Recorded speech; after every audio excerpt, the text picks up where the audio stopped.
On se retrouve à Vivatech avec l'un des dirigeants partenaires EY, associé, je pense, présent depuis l'édition numéro 1, avec Franck Sebag, associé chez EY au comité innovation de l'entreprise.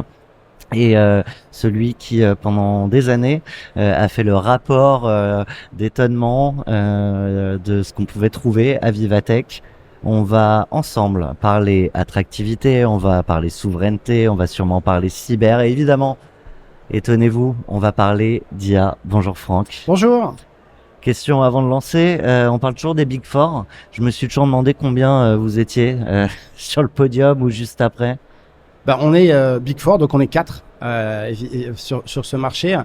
Alors, ce qui est intéressant, c'est que souvent on associe EY à l'audit, mais EY c'est un cabinet pluridisciplinaire, donc nous faisons de l'audit, du conseil, de la stratégie, de la transaction, avec une marque qui s'appelle Parthenon, qui est une des marques phares aujourd'hui du conseil stratégique, et nous avons l'un des plus gros cabinets d'avocats de la place. Donc nous sommes Big Four sur les métiers historiques, mais finalement comme nous sommes aujourd'hui y compris dans tout le secteur digital très important, on pourrait se comparer à plein d'autres sociétés aujourd'hui. Bon, ça tombe bien, on reçoit toujours les champions, tu le sais, dans 40 nuances de Next. On est ravis de t'avoir. Toi aussi, tu donnes pas mal la parole aux entrepreneurs. Dans ton format, tu peux rappeler le nom? Oui, donc un podcast qui s'appelle Grow Fast Now What. Voilà, une interaction en fait courte, une demi-heure avec les patrons de la French Tech. Eh ben écoute, j'espère que tu as un super jingle comme celui-ci. Feuille blanche.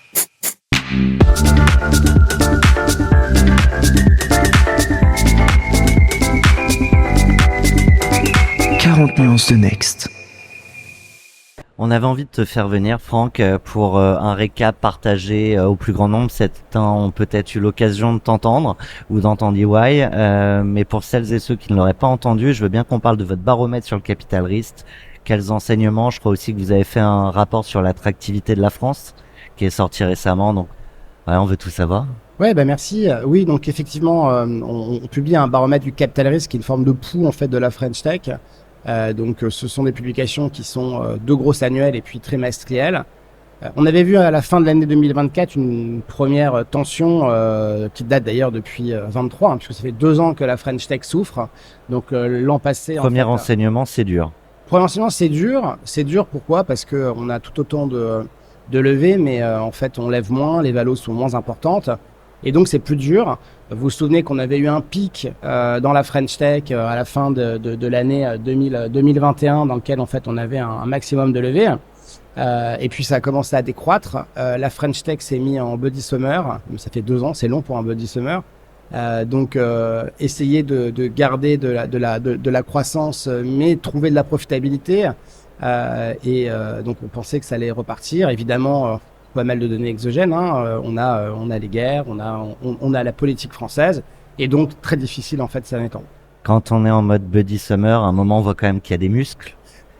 On a des muscles. Alors il y a des muscles, mais il y a des dissolutions aussi. Et donc comme on le sait, l'investissement marche par la confiance. La confiance, elle ne s'impose pas, elle se travaille. Donc c'est vrai que si on regarde l'année passée, on pensait que le premier semestre de l'année dernière devait être bon, mais la dissolution en fait a été complexe. Et donc on est arrivé en fait avec des sociétés qui étaient musclées, mais finalement il y avait personne pour regarder. Donc quand tu es sur la plage, j'étais super bien gaulé. En fait à un moment donné ça ne marche pas.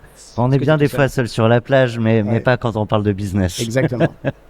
Autre enseignement, non, ce qui nous a pas mal intéressé, c'est de se dire fin 2024, on était quand même dans une baisse de 7%. On pensait, comme je l'ai indiqué, que sur le premier semestre 25, ça allait repartir. C'est pas reparti. Et au premier trimestre, on est quand même reparti en forte baisse, moins 19%. Et à fin mai, on est à moins 30%. Donc ça va pas bien. Ça, je l'ai déjà dit. Le deuxième sujet... T'as parlé du sujet francophone, franco-français, la dissolution. Il y a évidemment, j'imagine, un impact géopolitique. Trump. Alors Trump, c'était intéressant puisque à la fin de l'année dernière, avant les mesures sur les douanes, les États-Unis étaient en hypercroissance, l'Europe était en baisse. C'était la première fois que les États-Unis revenaient en croissance, donc il y a eu une forme de ciseau. Évidemment, c'est le deuxième enseignement de nos baromètres, l'IA, qui est clé, c'est-à-dire que c'est un driver de croissance. Aux États-Unis, on a trois grands leaders. Hein. On a OpenAI, on a Grok et bien sûr Anthropic, société qui en cumulé en 2024 avait sur les 2 dernières années avait levé plus de 10 milliards. Et donc globalement, ça a écrasé le match. Et donc les États-Unis, fin 2024, on les pensait très très fort. Donc c'était avant la partie des aspects géopolitiques. Et donc en France, en comparaison, bah voilà, dans ce qui a bougé entre 24 et 25, c'est ce shift sectoriel. On était tout green tech parce qu'en fait, vous le savez qu'on a des engagements très forts en Europe sur le Green Deal. Et donc on avait cette vision des investisseurs qui était dédiée à ce sujet-là. Et finalement, post-Air Trump, ça a eu un peu, c'est un peu plus compliqué, avec en plus l'hyper arrivée de l'IA qui est venue perturber tout ça. Donc il y a eu un changement. Et puis on veut pas rater le train, quoi. Ouais. Faut pas rater la marche. Il y a quelques révolutions stratégiques. La prochaine sera le quantique, mais là sur l'IA, il faut vraiment y être. Et donc il y a eu un changement avec des sociétés leaders qui ont émergé. Donc évidemment du Mistral. On a pas mal de sociétés qui sont derrière, des Photorum, des Dust ou des H Company qui ont beaucoup levé l'argent. On parle aussi de la seconde étude sur l'attractivité de la France. Parce que ça peut avoir une incidence aussi demain sur l'investissement. Bien sûr. En fait, on a donc cette étude de l'attractivité qui sort aussi chaque année, qui est une autre grosse étude chez EY. Donc, on cherche à capter le nombre d'investissements faits par des étrangers dans des sites de production en France. Donc, c'est une étude qui est européenne. Donc, la France se classe en premier. Donc, c'est une bonne nouvelle. Il faut se rappeler que post-dissolution, on avait testé les investisseurs étrangers qui étaient à plus de 2/3 plutôt réservés sur leur capacité à continuer à investir en France. Là, en fait, lorsqu'on l'a ressorti au mois de mai, finalement, on est revenu en tête du podium. Quand même en Europe. Donc ça, c'est important. Mais il y avait quand même quelque chose, une sorte de petite musique qui dit, bon, vous êtes premier, mais en vrai, il n'y a pas beaucoup d'investissement. Et finalement, pas mal de questions sur le modèle. Et qui interroge dans l'avenir. Est-ce que c'est la dissolution ou c'est l'arrivée de 2027 avec toutes les incertitudes qu'il peut y avoir autour? On est sur des cycles courts, sauf qu'avant on avait des cycles de 5 à 7 ans, pas des cycles de contractifs de 50 ans. Mais avant on avait 5 ans pour réfléchir. Aujourd'hui, comme on a une dissolution potentielle tous les ans, c'est plus compliqué. Donc là, je pense que dans l'imaginaire, il y a ce sujet-là. Et après, quand bien même, en fait, on a la politique, on a quand même des sujets sur le coût du travail, qui est un vrai questionnement. Donc, coût du travail auquel, en fait, on peut opposer, ou en tout cas attacher une protection, puisque globalement, la France peut être aussi attractive pour des entreprises qui souhaitent, en fait, ses infrastructures, c'est important. Son modèle social. Son modèle social, c'est un atout, l'éducation. Ouais. On pourrait dire que c'est un atout aussi. Mais en fait, on se pose des questions sur la capacité en fait des plateformes logistiques, les capacités en fait aussi sur les data centers. On a eu il y a quelques mois en fait le sommet de l'IA. On a beaucoup parlé data centers. Alors beaucoup disaient mais finalement c'est anecdotique, ça ne l'est pas. Pourquoi globalement, si on veut avoir des entreprises qui utilisent à plein pot les nouvelles technologies et la puissance de calcul, il faut de l'infrastructure. Et se pose la question derrière, qui est liée à tout ça, sur peut-on le faire si on n'a pas d'infrastructure souveraine? Et donc là, c'est aussi la thématique qui était sous-jacente, parce que là, on parle d'Europe, donc on parle d'investisseurs étrangers qui viennent en Europe, mais il y a aussi la dynamique européenne. Et donc la question qui se pose, c'est quels seraient les atouts demain pour avoir une Europe encore plus forte dans différents domaines. Et donc, cette étude sur l'attractivité, c'est une sorte de miroir de ce que l'on est et de comment on est perçu. Donc, certes, on est attractif parce que faut pas oublier que dans les grandes zones tectoniques mondiales, les États-Unis, c'est un marché intérieur qui est important. Les États-Unis peuvent pas trop travailler avec la Chine parce que on sait bien que les Chinois et les Américains, c'est pas le fol amour en ce moment, ça reviendra.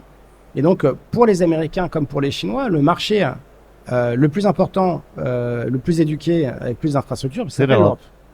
Donc on est un peu, alors il faut pas qu'on soit les dindons de la farce, c'est-à-dire qu'il faut pas qu'on soit que les consommateurs. Exactement. Et donc la question c'est comment, grâce à notre poids de consommation, on arrive en fait à à switcher en fait le modèle Quel rapport de force? pour avoir un rapport de force. Et là, c'est intéressant et c'est vrai que si on vient sur cet aspect un peu géopolitique de l'étude d'attractivité, le sujet des droits de douane nous a un peu réveillés. Il y a beaucoup d'entrepreneurs qui nous parlent du 28e État européen. Ça en est où? Ça en est que ça avance gentiment. Voilà. Ouais, C'est un peu là-dessus. lent. Ouais, c'est un peu lent. Ouais. Mais ça pourrait être une piste. Ouais, ça. Un Ça- message du commandant de bord nous Ah. dit qu'on entame la phase d'atterrissage, D'accord. mais Ok. on poursuit évidemment. Oui, oui, non, non. En fait, le point, c'est de se dire finalement, déjà avant de parler de rajouter des choses, comment on peut faire mieux avec ce que l'on a. Et en fait, on a oublié que les plus grandes entreprises qui ont été créées, ce sont souvent des mécanos en fait industriels. Un de nos plus grands leaders de l'aviation s'appelle EADS. Et quelque part, on a pris le meilleur à l'époque des Anglais, des Néerlandais, des Italiens et des Français. Si on prend ST Microelectronics, on a pris le meilleur aussi. Donc la question, c'est comment on construit une Europe qui est forte tous ensemble. Rapidement, parce que je voudrais pas qu'on n'ait pas le temps de continuer notre échange au moment où on arrive sur le tarmac. Je parlais tout à l'heure de cette étude, de ce rapport que vous faites régulièrement. Alors ça a toujours été historiquement EY. Je crois que récemment, maintenant, c'est Faber Novel qui a été racheté par EY, qui le porte. Ça fait seulement 3 jours que tu es là, 2 jours et demi. On entame le 3e jour. Malgré tout, je sais pas si tu vas pouvoir nous citer les boîtes, les pépites, les découvertes, mais quand même, tu as peut-être quelques grandes tendances là qu'on peut observer sur l'événement. Bah, le point moi, qui m'a le plus marqué, hein, c'est évidemment la présence en fait, du patron d'NVIDIA. On oublie en fait qu'aujourd'hui, on a des plaques tectoniques qui bougent et que les infrastructures IA vont être clés. Et la claque que j'ai prise, c'est de voir que NVIDIA était déjà partout, que leur écosystème était juste dingue et qu'on commence à reproduire ce qu'on a connu il y a quelques années avec un Google ou avec un Apple dans d'autres domaines. Et donc, on a un nouveau géant qui est incontournable et NVIDIA est loin d'avoir fini sa croissance. Et donc, juste de rappeler que tout va être IA, même si sur l'IA, il y aura un sujet en fait de capacité à intégrer cela dans toutes les entreprises. Mais voilà, infrastructure IA, modèle, agentique, ce sont vraiment les thématiques qu'on retrouve à peu près dans tous les stands. Tu parles d'adoption, en fait, le gros enjeu est là. Enfin, faut produire, mais à un moment, faut aussi. Il faut adopter, ouais. il faut utiliser. Non, nous on conseille beaucoup d'entreprises hein, sur l'adoption de l'IA. Et ce qu'on voit, c'est cette incapacité parfois à être très concret dans l'adoption de l'IA. Et donc, l'enjeu en fait de l'IA pour toutes les entreprises, c'est de vite mettre en place en fait l'IA, d'être en capacité assez rapidement d'en tirer les bénéfices et d'en tirer les bénéfices aussi sur la structure. Que ce soit pas des investissements non productifs. Voilà. Si on investit dans l'IA en remettant de l'infrastructure, mais qu'on n'en tire pas les conséquences sur les effectifs, non pas pour les réduire, mais pour globalement, si vous avez des personnes que vous réallouez à des tâches beaucoup plus à haute valeur ajoutée, vous avez tout gagné. Par contre, si vous mettez de l'IA et que vous changez rien à votre structure, bah, ça ne sera pas adopté et les gens ne vont pas bouger. Je le disais tout à l'heure, l'IA touche toutes les boîtes, impacte toutes les boîtes, à la fois leur fait gagner des marges de productivité, tu l'évoquais, mais c'est aussi des risques.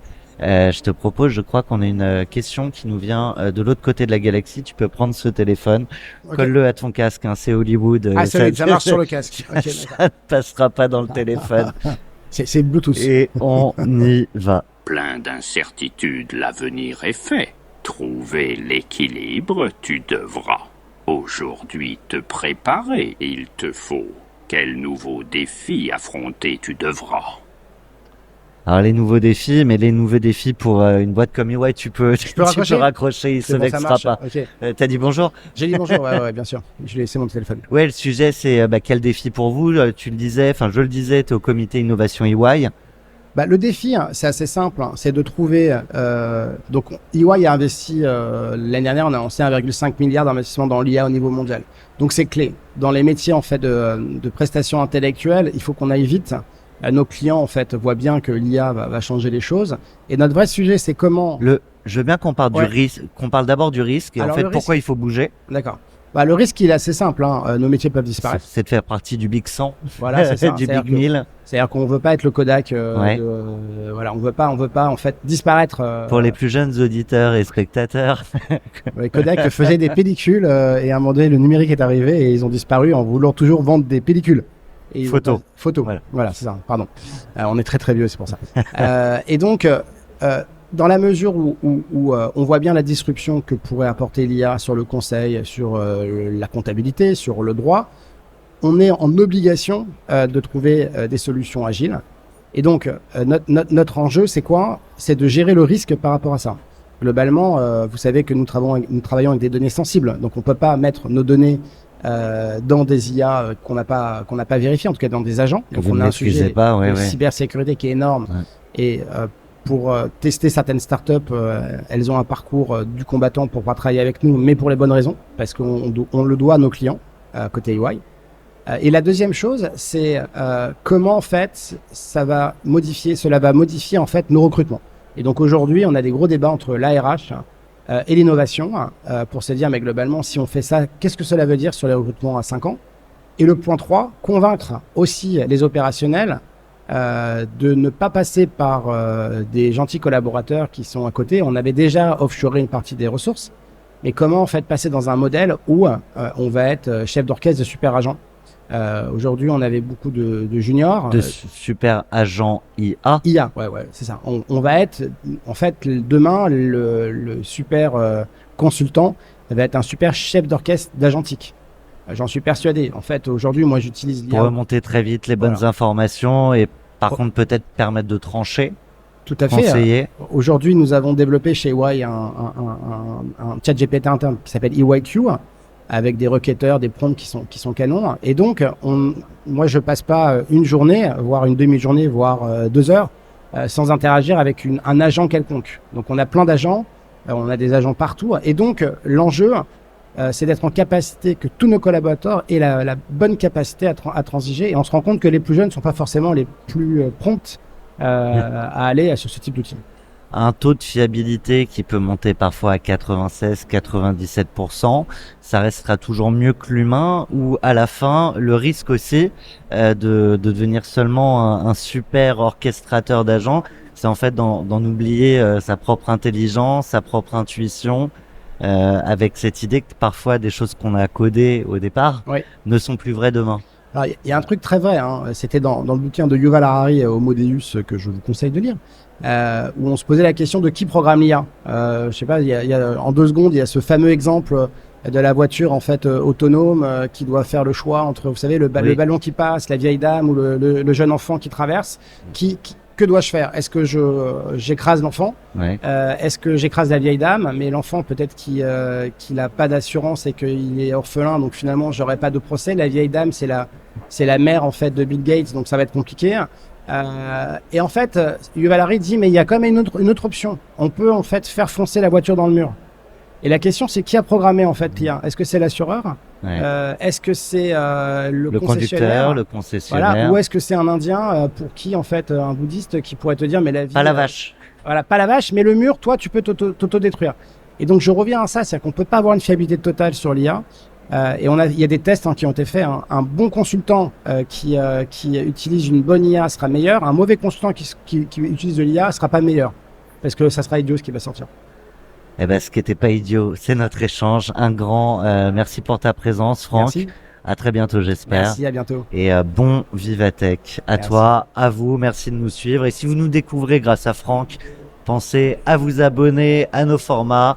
Chaque jour, chaque semaine, des entrepreneurs talentueux qui vous racontent les coulisses de leurs épopées, leurs doutes aussi, car les croissances, les réussites ne se font pas en un claquement de doigts. Merci. Feuille blanche.